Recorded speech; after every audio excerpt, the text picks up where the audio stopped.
আসসালামু আলাইকুম প্রিয় শিক্ষার্থী বন্ধুরা, আমরা ষষ্ঠ শ্রেণীর বীজগণিতের 4.3 অনুশীলনী 19 নম্বরটা সমাধান করব।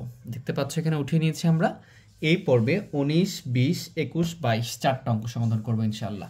তাহলে 19 নম্বরটা কি লেখা আছে দেখো, 7x + 5y 2z। তাহলে এটা একটা রাশি দেওয়া আছে, এইটা একটা রাশি দেওয়া আছে, এই একটা রাশি দেওয়া আছে। এই তিনটা রাশি কি করতে হবে, আমাকে যোগ করতে হবে। তাহলে আমরা রাশিগুলো খাড়া করে যোগ করতে পারি এবং পাশাপাশি রেখেও যোগ করতে পারি। তাহলে আমরা দেখছি খাড়া করে যোগ করতে আমাদের সুবিধা হচ্ছে, এবং আমরা ইচ্ছে করলে দেখা যাচ্ছে যে পাশাপাশি রেখেও যোগ করতে পারবো। তাহলে এইভাবে যদি করতে চাই তাহলে আমাদের নিয়মটা হচ্ছে সদৃশ পদগুলো, প্রত্যেকটা রাশির সদৃশ যে পদগুলো আছে সেইগুলোকে স্ব চিহ্ন সহ নিচে নিচে লিখতে হবে। ঠিক আছে, এইটা যদি আমি এটা লিখতে চাই, এই পদটা আগে লিখে ফেলবো। এই রাশিটা আমাদের, তো এই রাশিতে কি লেখা আছে, এখানে লিখে আছে যে সমাধান করতেছি আমরা, সমাধান। এখানে লিখে আছে দেখো 7x + 5y + 2z, এটা লিখে আছে 7x + 5y 2z + 2z। তাহলে এই যে রাশিটা উঠিয়েছে এখানে কি আছে, x আছে 7x। তাহলে এইখানে খেয়াল করো, এই রাশিটাতে এখানে কি আছে 3x আছে, তার মানে এই xটা এটার সাথে সদৃশ হয়েছে, এটা নিচে লিখবো। এর সাথে চিহ্নটা কি আছে, প্লাস আছে, তাহলে আমরা লিখবো কি 3x, এখানে আছে -6y, তাহলে এখানে y আছে, তাহলে আমরা -6y লিখবো, প্লাস 7z, এখানেও z আছে, তাহলে আমরা নিচে লিখতে পারবো। তার মানে একটা রাশির আরেকটা রাশির নিচে লিখবো, এবং রাশিগুলোর যে পদগুলো আছে পদগুলো কি হতে হবে, সদৃশ পদগুলো একটা নিচে নিচে লিখবো। হ্যাঁ দেখো, এটা x, এখানেও x, y y, z z, এগুলোকে আমরা কি বলবো, সদৃশ পদ। এইখানে আমরা এখন এই রাশিটা উঠিয়ে ফেলবো, এখানে কি আছে -9x, তাহলে আমরা এখানে চিহ্ন সহ লিখতে হবে, তাহলে অবশ্যই মাইনাস আগে দিতে হবে 9x। এইগুলোর আগে কোনো চিহ্ন নাই মানে কি আছে, এখানে প্লাস আছে, এই জন্য চিহ্নটা নাই। আশা করি বিষয়টা বুঝছো। এখন যদি এখানে খেয়াল করি কি আছে, এখানে +y আছে, তাহলে আমি এখানে লিখে ফেলবো +4y + z আছে, এখানে আমরা z লিখে ফেলবো। এই তো, এখন আমরা কি করব, এটাকে যোগ করে দিব।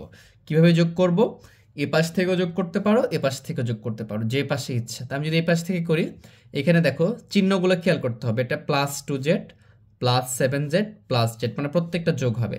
এখানে 2z মানে কি, দুইটা z আছে 2, আর এখানে 7টা আছে, 2 এর সাথে 9, আর এখানে z শুধু z মানে কি একটা যেটা আছে, তাহলে 9 আর একে কত হবে 10, তাহলে আমি লিখতে পারবো 10, এখানে লিখতে পারবো z।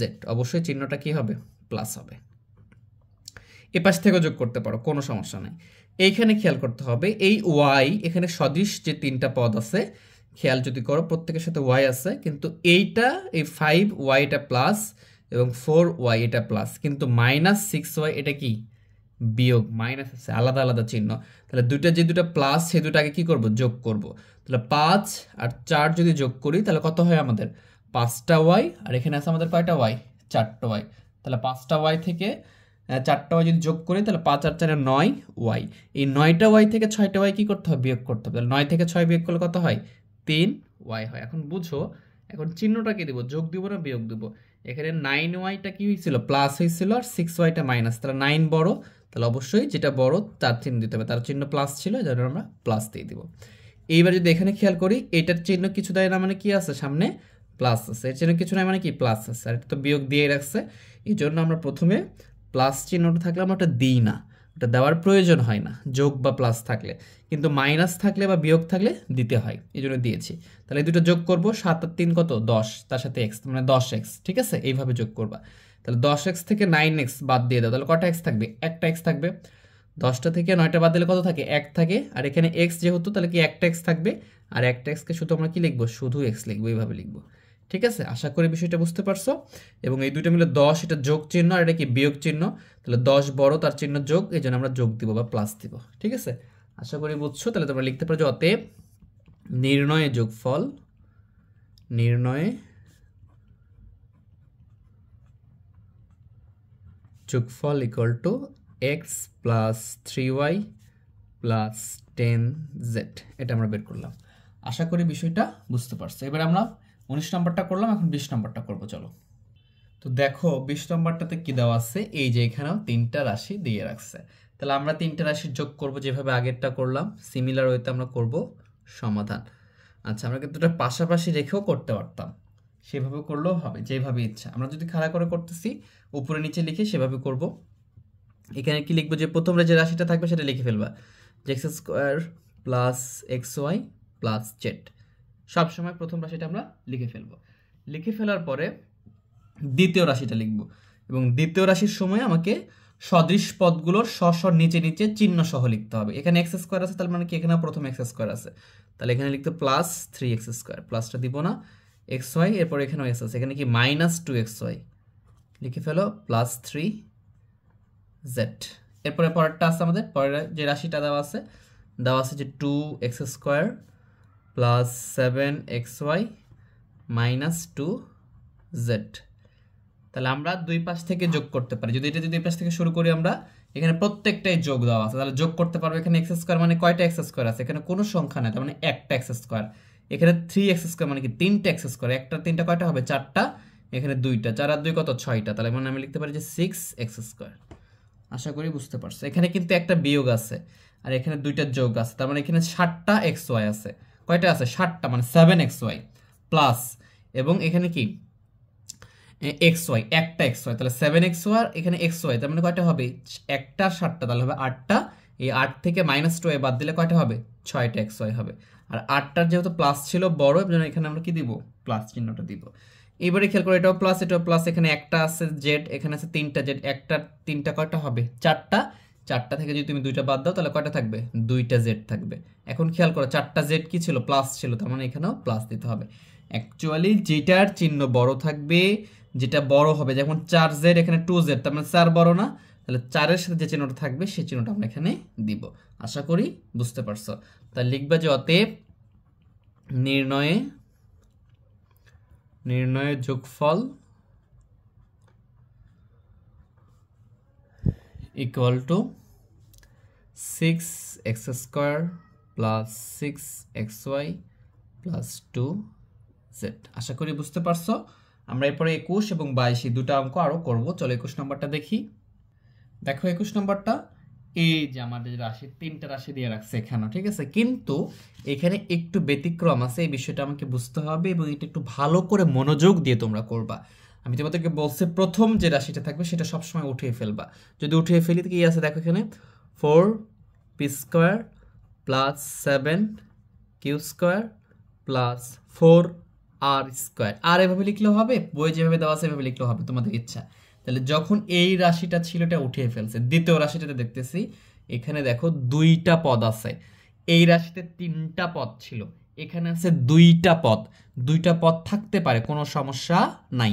তাহলে আমরা দেখবো এখানে কি আছে, দুইটা পদের মধ্যে পি স্কোয়ার, পি কোথায় আছে, এখানে, তাহলে এটার নিচে লিখে ফেলবো, এটা পি স্কোয়ার চিহ্ন সহ, প্লাস ছিল লেখার দরকার নাই।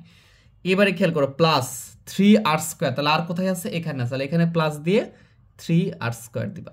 এখানে দেখো কিউ যে পদটা ছিল এর কোনো সদৃশ পদ বা কোনো পদই নাই, তার মানে এই জায়গাটা ফাঁকা থাকবে, এই জায়গাটা কি থাকবে, ফাঁকা থাকবে। আমরা জানি সদৃশ পদগুলো তার নিচে চিহ্ন সহ তার নিচে নিচে বসবে, ঠিক আছে, যে নিচে বসিয়ে দিলাম।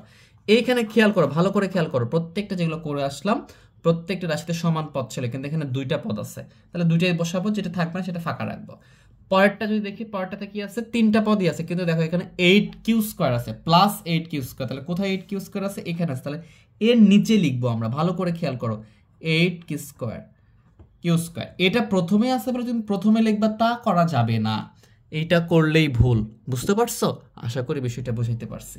এরপরে দেখো -7p স্কোয়ার, তাহলে এখানে লিখতে হবে -7p স্কোয়ার, কারণ পিটা সামনে আছে আমাদের। দেখো সব পি স্কোয়ার সদৃশ পদগুলো একসাথে লিখতে হবে আমাদেরকে। -r স্কোয়ার, এখানে আর আছে, তা মাইনাস আমরা r স্কোয়ার, এভাবে সাজিয়ে লিখবো, বুঝতে পারছো? আশা করি বিষয়টা বুঝতে পারছো। এখন যদি খেয়াল করো এই দুটো কি প্লাস না, তাহলে প্লাস 5p স্কোয়ার, শুধু পি স্কোয়ার মানে কি 1p স্কোয়ার, মানে কি একটা পি স্কোয়ার আছে আর 4টা আছে, তাহলে একটা 4টা কয়টা হলো, 5টা। এই 5টা থেকে যদি তুমি 7টা বিয়োগ করতে হবে, দেখো 7টা, এখানে 7টা আছে, মানে কি 7 বড় না, তাহলে এর চিহ্নটা দিতে হবে। এখানে 5টা হচ্ছিল, যোগ চিহ্ন 5 মানে +5, আর এখানে -7, তাহলে 7 বড়, তার চিহ্নটা দিতে হবে। এই 7 থেকে যদি 5 বাদ দিই তাহলে কত থাকবে আমাদের, 2 থাকবে, এবং এটা পি স্কোয়ার হবে, -2p স্কোয়ার। আশা করি বিষয়টা বুঝতে পারছো। এই দুইটা দেখো 5টা হচ্ছে, 5টা থেকে 7টা বাদ দাও, তাহলে কয়টা হয়, 2টা হয়, সরি 7 থেকে 5 বাদ দিলে 2 হয়। চিহ্ন কি দিব, 7-এর চিহ্ন যে বড়, 7 বড় সংখ্যা, তার চিহ্নটা দিতে হবে, তাহলে এই মাইনাস চিহ্নটা দিব। চিহ্ন তো বড় হবে না, সংখ্যা যেটা বড় হবে তার চিহ্নটা বেশি ফেভার করবে, মানে শক্তি বেশি, এরকমটা মনে করতে পারো। এই তাহলে এখানে দেখো 7 কিউ স্কোয়ার, এখানে 8 কিউ স্কোয়ার, তার মানে এই দুটো যোগ হবে, মাঝখানে কিছু নাই মানে কোনো সমস্যা নেই, ফাঁকাই থাকবে এভাবে। তাহলে এখানে দিবা কি প্লাস, মানে যোগ চিহ্ন দিবা। 7 আর 8 গুণ যোগ করলে কত হবে? 8 7 15, মানে কি 7টা কিউ স্কোয়ার, এখানে 8টা কিউ স্কোয়ার, তার মানে কি 15টা কিউ স্কোয়ার। এই দুটো যোগ, তাহলে কি 4 আর 3 7, 7 থেকে একটা বাদ দিলে কত হবে? অবশ্যই এখানে প্লাস, আমাদের 7টা থেকে যদি একটা বাদ দিয়ে দাও তাহলে 6টা আর স্কোয়ার থাকবে। তাহলে নির্ণয় যোগফল কি হচ্ছে? এটাই হচ্ছে আমাদের নির্ণয় যোগফল। আশা করি তোমরা বিষয়টা বুঝতে পারছো এবং এটা যোগফল আকারে লিখে ফেলবা।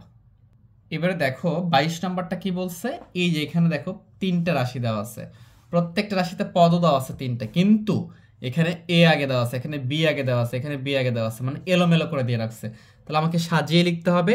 তাহলে আমরা সমাধানে চলে আসতেছি।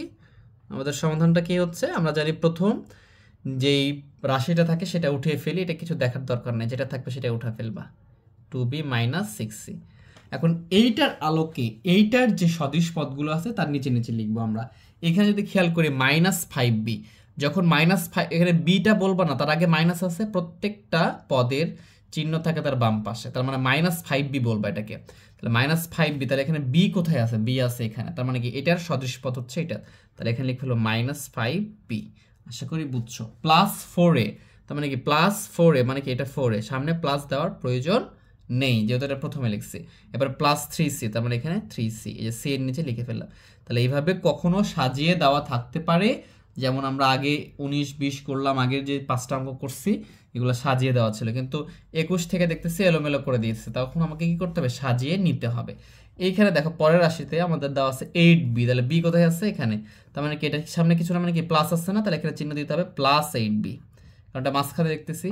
-6এ, তাহলে এ কোথায় আছে? এই যে, তাহলে আমাকে অবশ্যই মাইনাস চিহ্ন দিতে হবে 6এ, যেহেতু প্লাস ছিল, দেখো +4এ ছিল, প্লাস চিহ্ন সামনে দেওয়া লাগে না, এই জন্য দিই নাই।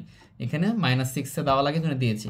এখানে কিন্তু 8b, এখানে কিন্তু কোনো প্লাস দেওয়া নাই, কিন্তু এটা 8b কিছু দেওয়া নাই, মানে কি আছে? প্লাস আছে, এই যে আমরা প্লাস দিয়েছি। +4c, আমরা এটা লিখে ফেললাম 4c। আশা করি বিষয়টা বুঝতে পারছো।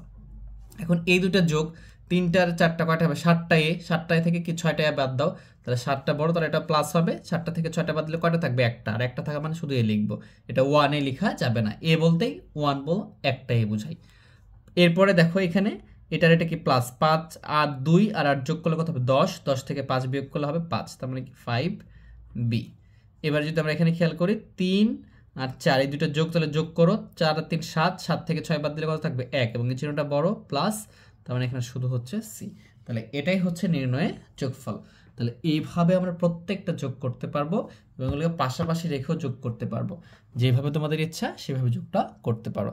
আশা করি ক্লাসটা বুঝতে পারছো। যদি আমার ক্লাসটা তোমাদের ভালো লেগে থাকে অবশ্যই ভিডিওটাকে লাইক করে দিবা এবং আমাকে জানাও আমার ক্লাসটা কেমন লাগতেছে এবং এর পরবর্তীতে তোমরা কোন ভিডিওগুলো চাচ্ছ, তাহলে তার উপর ভিত্তি করে আমি তোমাদের জন্য আরও ক্লাস দেওয়ার ট্রাই করবো ইনশাল্লাহ। আর অবশ্যই চ্যানেলকে সাবস্ক্রাইব করে দেবা, বন্ধুদের মাঝে শেয়ার করে দেবা। তো সবাই ভালো থেকো, সুস্থ থেকো, আল্লাহ হাফেজ।